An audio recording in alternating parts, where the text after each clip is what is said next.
안녕하세요. 역사의 지혜를 오늘에 비추어 보는 옹고지신입니다.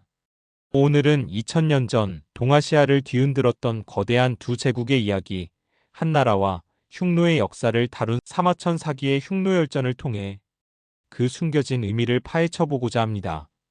먼저 일부에서는 흉노의 세계로 들어가 보겠습니다. 사마천은 흉노를 단순한 이민족으로 보지 않았습니다.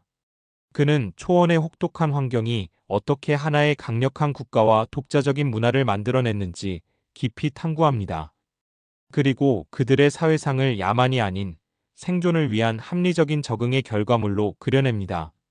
사마천은 파격적인 시도를 합니다. 그는 흉노의 선조를 중국 전설 속 하나라의 후예인 순유라고 기록합니다. 당대 중화 중심의 세계관에서 오랑캐는 근본 없는 존재로 여겨졌지만 사마천은 흉노에게 역사적 정통성을 부여한 것이죠. 이는 흉노를 한나라와 대등한 역사의 상대로 인정하겠다는 선언과도 같았습니다. 흉노 사회는 독특한 풍습을 가지고 있었습니다. 젊고 강한 전사에게 좋은 음식을 먼저 주고 아버지가 죽으면 아들이 계모를, 형이 죽으면 동생이 형수를 아내로 삼는 형사취수 제도가 있었죠. 한나라의 시각에서는 비윤리적으로 보였을 이 관습들을 사마천은 흉노의 입장에서 변호합니다. 전투가 일상인 사회에서 공동체의 생존을 위해선 강한 전사를 우대해야 했고, 형사취수는 혈족을 잇고 과부와 고아를 보호하기 위한 실용적인 사회 안전장치였던 것입니다. 흉노의 사회 구조는 곧 군사 조직이었습니다. 평시에는 목동이지만 위급 시에는 모든 성인 남성이 당대 최강의 기마궁수가 되었습니다. 아이들은 양을 타고 새를 쏘는 훈련을 하며 자랐죠. 월등한 기동력과 강력한 활을 바탕으로 한 이들의 전술은 한나라에게 공포 그 자체였습니다. 흉노에게 후퇴는 패배가 아닌 전술이었고 영토 점령보다 실리를 취하는 효율적인 전쟁을 수행했습니다. 2부에서는 흉노열전의 핵심, 바로 한나라와 흉노 두 거대 제국이 벌이는 장대한 힘의 대결을 살펴보겠습니다. 이것은 단순한 국경 분쟁이 아닌 천하의 패권을 둔 경쟁이었습니다. 흉노를 최초의 유목 제국으로 만든 영웅, 묵돌선우가 등장합니다. 그는 아버지의 암살 음모에서 극적으로 탈출한 뒤 소리나는 화살 명적을 이용해 자신에게 절대 복종하는 친위대를 만듭니다. 심지어 자신의 아내와 애마까지 쏘아 죽이며 충성을 시험했죠. 마침내 아버지를 시해하고 권력을 잡은 묵돌은 초원을 통일하고 기원전 200년 40만 대군으로 한나라를 침공합니다. 그리고 한나라의 창업 군주 유방을 백등산에서 7일간 완벽하게 포위하는 데 성공합니다. 이 사건은 한나라의 평성의 치욕이라는 씻을 수 없는 상처를 남깁니다. 백등산에서의 참패 이후 한나라는 흉노와의 전면전이 불가능하다는 현실을 깨닫습니다. 결국 공주를 선우에게 보내고 매년 막대한 양의 공물을 바치며 심지어 흉노를 형의 나라로 섬기는 굴욕적인 화친 정책을 맺습니다. 약 60년간 이어진 이 정책은 문명이라 자부하던 제국이 군사력 앞에 경제적으로 종속되었던 역사의 아이러니를 보여줍니다. 수십 년간의 굴욕은 한 무제 시대의 끝이 납니다. 강력한 국력을 바탕으로 무제는 화친 조약을 파기하고 대대적인 북벌 전쟁을 시작합니다. 위청, 곽거병과 같은 명장들을 앞세워 흉노의 심장부까지 공격했죠. 이 전쟁으로 한나라는 비단길의 통제권을 장악하고 흉노를 크게 위축시켰지만 그 대가는 엄청났습니다. 국고는 텅 비고 백성들의 삶은 피폐해졌습니다. 결국 이 전쟁은 흉노를 분열시켰지만 한 제국 역시 쇠락의 길로 접어들게 한 상처뿐인 승리였습니다. 3부에서는 흉노열전이 위대한 이유, 바로 사마천의 혁명적인 역사 서술 방식을 들여다보겠습니다. 그는 당대의 편견을 넘어 흉노를 독립적인 주체로 그려냅니다. 이는 타자를 통해 자신을 성찰하는 거울을 제시한 것이었습니다. 사마천 이전의 역사에서 이민족은 중원 왕조의 들러리였습니다. 하지만 사마천은 사기의 열전에 흉노를 위한 자리를 마련해 그들을 역사의 주인공으로 끌어올립니다. 흉노의 기원, 정치, 외교를 체계적으로 서술하며 그들이 자신들만의 천하관을 가진 주권국가임을 보여줍니다.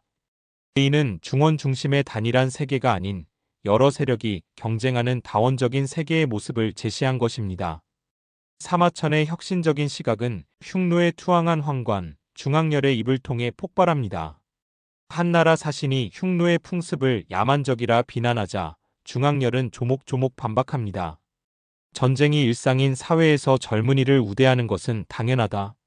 당신들처럼 늙은 부모의 것을 빼앗아 변방 가는 아들에게 주는 것이야말로 위선이다. 사마천은 중앙열의 목소리를 빌려 중화주의의 오만함을 비판하고 문명과 야만의 구분이 얼마나 허약한지를 보여줍니다. 흉노와의 치열했던 역사는 우리 언어에도 깊은 흔적을 남겼습니다. 땅은 나라의 근본이다라는 뜻의 지자국지보는 영토의 중요성을 강조한 묵돌의 일화에서 유래했습니다. 풍요로운 가을을 뜻하는 청고마비는 사실 말이 살찌는 가을에 쳐들어오는 흉노를 두려워했던 한나라의 긴장감이 담긴 말이었습니다. 마지막 사부에서는 사마천이 인물들의 삶을 통해 우리에게 던지는 질문들을 살펴보겠습니다. 권력의 본질은 무엇이며 개인의 운명과 역사적 정의는 어떻게 평가되어야 할까요? 묵돌선우는 냉혹한 현실주의 정치의 화신입니다. 아버지를 죽이고 아내마저 희생시킨 그의 행동은 비정했지만 사마천은 이를 흩어진 부족을 하나의 제국으로 통합하기 위한 창업군주의 필연적인 과정으로 서술합니다. 그의 이야기는 위대한 국가의 탄생 뒤에는 통상적인 도덕을 넘어서는 냉혹한 결단이 있음을 보여줍니다. 한나라의 장군 이광은 묵돌과 정반대의 인물입니다. 그는 당대 최고의 무예와 인품을 지닌 영웅이었지만 그의 인생은 불운과 좌절의 연속이었습니다. 뛰어난 능력에도 불구하고 번번이 공을 세울 기회를 놓쳤고 결국 억울한 책임 추궁에 스스로 목숨을 끊습니다. 중앙열은 충성과 배신, 문명과 야만의 경계를 허무는 복합적인 인물입니다. 그는 한나라에 버림받았다는 생각에 적극적으로 흉노의 참모가 되어 그들의 정체성을 옹호합니다.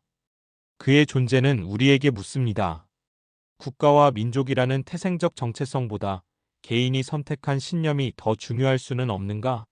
그는 제국의 경계에서 고뇌했던 한 개인의 선택을 보여줍니다. 정리해보겠습니다. 흉노의 모든 것은 초원이라는 혹독한 환경이 만들어낸 생존 전략이었습니다. 그들의 문화와 군사체계는 모두 생존을 위한 합리적인 선택의 결과였죠. 한나라와 흉노의 관계는 힘의 균형에 따라 끊임없이 변화했습니다. 흉노의 군사적 우위가 굴욕적인 화친을 낳았고 한 무제의 등장은 모든 것을 건 전면전으로 이어졌습니다. 하지만 그 전쟁의 진정한 승자는 없었습니다. 가장 중요한 것은 사마천의 시선입니다. 그는 타자인 흉노의 목소리를 통해 자신의 사회가 가진 편견을 비판했습니다. 그리고 다양한 인물들의 삶을 통해 권력, 운명, 그리고 인간에 대한 깊은 성찰을 우리에게 남겼습니다. 흉노열전은 타자의 시선으로 자신을 비추어 보는 초원의 거울입니다.